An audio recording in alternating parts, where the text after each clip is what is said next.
دیکھیں یہ معاملہ تو بالآخر عدالتی ہے نا. جو یہ محروم کیا گیا 3 سیٹوں سے، یہ ایک عدالتی حکم کے ذریعے کیا گیا جو ہماری نظر میں سراسر غیر آئینی ہے، قانون کے خلاف ہے. جب ایک معاملہ الیکشن ٹرائیبیونل میں چلا گیا تھا، کوئی حق نہیں تھا الیکشن کمیشن کو کہ وہ کئی ماہ بعد ریکاؤنٹنگ کرے اور سپریم کورٹ کہے کہ یہ ٹھیک ہے. کم از کم 50 سال کی جو ہماری عدالتی نظیریں ہیں ان کے برخلاف ہے یہ فیصلہ. تو ہم یہ جد و جہد کرتے رہیں گے. اسی لیے ہم نے جو اپنا ایک آج درخواست دی ہے کہ ہمیں اعتماد نہیں ہے چیف جسٹس صاحب پہ، وہ اسی وجہ سے دی ہے. اس کے ساتھ ہی جو اور گفتگو بھی ہوئی القادر ٹرسٹ کیس کے بارے میں، ایک اور مقدمے میں خام خواہ کی بات ہوئی، تو ہم یہ سمجھتے ہیں کہ ہم کسی کے مرہون منت نہیں ہیں. ہمیں کسی نے یہ خیرات کے طور پہ ہماری سیٹیں نہیں دینی. ہم لڑ رہے ہیں، ہم لڑ کے جیتیں گے ان کو. ایسا نہیں ہے کہ ہم منتظر ہیں کہ کسی کی نظر کرم ہوگی تو ہمیں سیٹیں مل جائیں گی. یہاں یہ سمجھ لیا گیا ہے کہ جب تک نظر کرم نہ ہو کچھ نہیں ہو سکتا. ہم کر کے دکھائیں گے کہ نظر کرم کے بغیر بھی عوام کی جو آواز ہے اس کو سنا جا سکتا ہے، اس کو سنوایا جا سکتا ہے. تو یہ جو ایک تاثر ہوتا ہے کہ فیصلہ ہو گیا، لال لکیر لگ گئی، یہ ختم ہو گیا، فلاں ختم ہو گیا، ہم اس کو جھوٹ ثابت کر کے دکھائیں گے. ہم بتائیں گے کہ سچ کیا ہے اور سچ کو کوئی اپنے فیصلے کے ذریعے رد نہیں کر سکتا. Thank you. ایک رابرٹ چیک.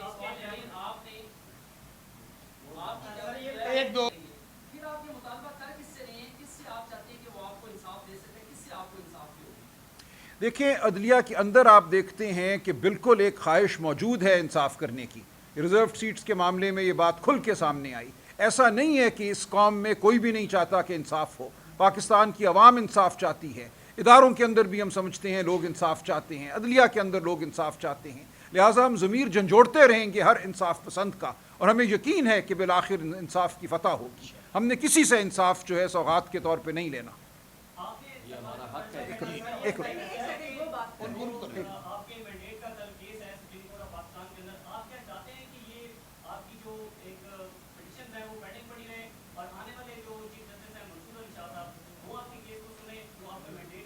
نہیں ضروری نہیں ہے. دیکھیں کل جو کیس مقرر تھا سپریم کورٹ میں، ابھی شاید اطلاع آ رہی ہے کہ وہ نہ ہو، وہ اس حوالے سے ہے کہ جو پنجاب میں الیکشن ٹرائیبیونل قائم کیے گئے، جو چیف جسٹس شہزاد احمد خان صاحب نے نام دیے تھے، ان ناموں کو رد کرنے کا کوئی اختیار الیکشن کمیشن کو نہیں ہے. باقی تمام صوبوں میں چیف جسٹس صاحبان کے دیے ہوئے ناموں پر ہی مشتمل الیکشن ٹرائیبیونل کام کر رہے ہیں. تو ہمارا مطالبہ یہ ہے کہ اس مقدمے کو ایک ایسا بینچ سنے جس میں چیف جسٹس صاحب نہ ہوں. یہ ہم نہیں کہہ رہے کہ اس کو ضرور 25 اکتوبر کے بعد سنا جائے، اس سے پہلے سن لیا جائے، بلکہ ہم تو چاہتے ہیں کہ جلدی ہو تاکہ یہ مقدمات ہمارے چل سکیں، کیونکہ اسٹے آرڈر ہے اس وقت. لیکن ایسا بینچ ہو جس پر ہمیں اعتماد ہو، اور ہم نے عدم اعتماد اس وقت صرف ایک شخصیت کے حوالے سے کیا ہے سپریم کورٹ میں.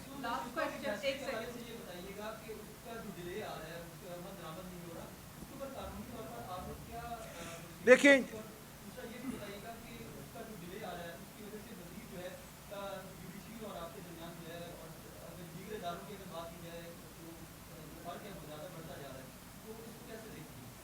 نہیں، دیکھیں فرق کوئی نہیں بڑھتا جا رہا. اس میں تاخیر کی وجوہات میں ایک یہ بات شامل ہے کہ انہوں نے قانون سازی کی ہے.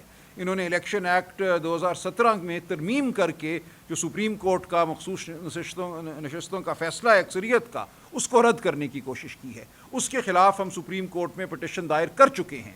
ہمارا یہ موقف ہے کہ اس فیصلے کو رد نہیں کیا جا سکتا سادہ قانون سازی کے ذریعے. پاکستان کا آئین سپریم ہے. یہ بالکل ایک غلط تاثر ہے کہ پارلیمان سپریم ہے. جب آئین کی تشریح سپریم کورٹ کر دیتی ہے تو وہ تشریح سپریم ہے. لہٰذا ہم یہ کہہ رہے ہیں کہ آپ نے جو قانون سازی کی ہے یہ بالکل بے فائدہ ہے.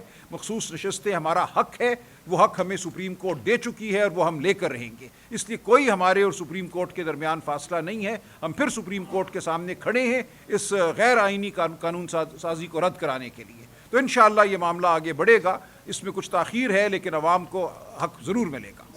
آخری سوال.